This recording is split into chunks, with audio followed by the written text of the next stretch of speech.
One of the fun things to think about are the missions that have been sent out from our planet. You know, we've sent people to the moon, but anywhere else we've been have been done completely robotically, autonomously, pre-programmed machines that don't mind that it's cold, that don't mind that there's no atmosphere, that don't need to breathe, that don't wake up on the wrong side of the bed, that never get grumpy. They just perform as they've been programmed to do.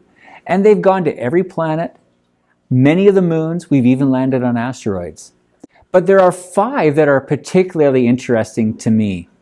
There are 2 called the Voyager missions, Voyager 1 and Voyager 2, launched in the 70s.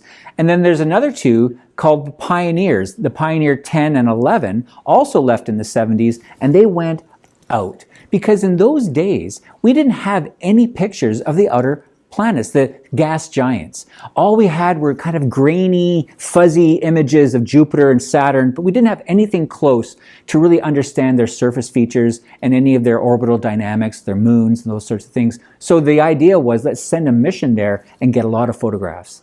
And that's exactly what they did. So they timed it so that when they left Earth, as they headed out in this direction, one by one the planets would align and they'd go past them and take pictures. Jupiter and Saturn. And one of the most incredible pictures ever taken was the one that they call the pale blue dot. Now, Carl Sagan was in charge of those missions back in those days, and he, like no other, would think of things that were unorthodox, outside of the box. So when the Voyager mission got as far away as Neptune, some 5 to 6 billion kilometers away, Carl Sagan said, when's the next time we're going to have a camera that far away? Let's tell it to turn around and take a picture of us. And that's what they did. And they took this incredible image. They call it the pale blue dot. And if you look up on YouTube Carl Sagan's description of the pale blue dot, you'll hear a fantastic video and of him reading a portion of his own book called The Pale Blue Dot.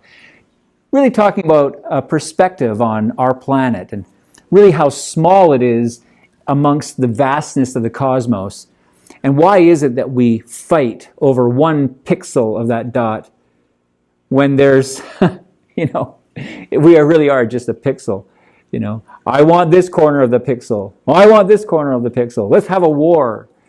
Well, look, everybody. It's a very small place compared to the vastness of the universe. Why don't we just get along and treat this oasis that we call home well and not destroy it?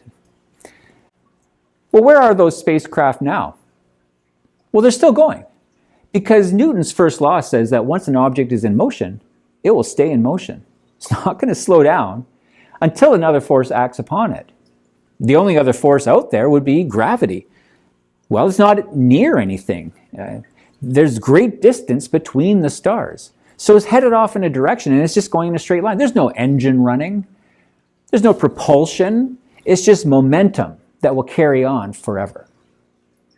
So they've made it a great way. Of course, if they were launched in the 70s, almost 50 years ago, they're still going. And their velocities are enormous, some 16 to 17 kilometers per second. This is almost 70,000 kilometers per hour. These are the fastest objects we've ever made. And off they go. And in fact, one of them is still working. Voyager 2 is still operating. It's still running off of a nuclear-powered battery that is able to send and receive faint bits of information. And so we're still hearing from what Voyager is telling us. Imagine a computer built in the 70s operating at a distance of 100 billion kilometers. Still strong enough to send back an image or a message to Earth.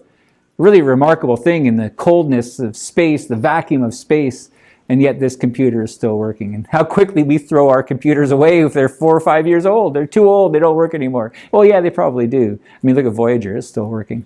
Now, if you go to a very, very cool website, it's called heavensabove.com.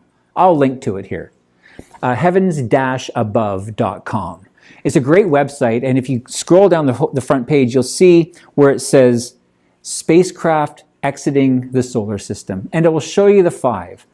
The 2 Voyagers, the 2 Pioneers, and New Horizons, which in 2015 flew past Pluto and gave us our very first images of Pluto up close. We never even knew what Pluto looked like until 2015. Okay.